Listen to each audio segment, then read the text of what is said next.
परळी रेल्वेचं स्वप्न पाहिलं होतं आणि ते स्वप्न आता साकार होण्याच्या मार्गावर आलेलं आहे। परंतु आपण पाहू शकतात या ठिकाणी परळीपासून बायपास जाणारा आहे हा परळीतील वाहतूक कमी व्हावी यासाठी हा बायपास करण्यात आलेला होता। मात्र या ठिकाणी 6 महिन्यापासून पुलाचं काम होणार आहे म्हणून सांगण्यात आलेलं आहे। त्या 6 महिन्यापासून हा रस्ता बंद आहे।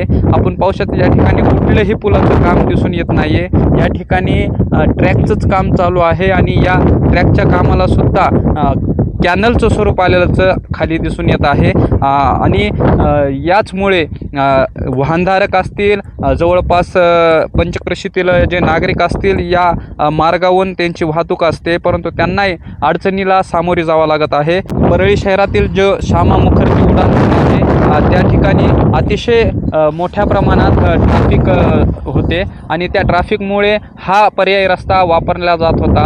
मोठी वाहनं असतील हे या मार्गाने जात होती परंतु 6 महिन्यापासून काम चालू असल्याचं सांगण्यात आलेलं आहे परंतु कुठल्याही प्रकारचं या ठिकाणी काम चालू दिसत नाही आणि हाच बायपास जो आहे हा बीड असेल परभणी असेल लातूर असेल या मार्गावरून जाणाऱ्या गाड्या ह्या परळीच्या बाहेरनं जात होत्या ट्रॅफिकचा सामना न करता परंतु आता या ठिकाणी तात्काळ हा पूल करण्यात यावा अशी मागणी आता वाहनधारक करत आहेत।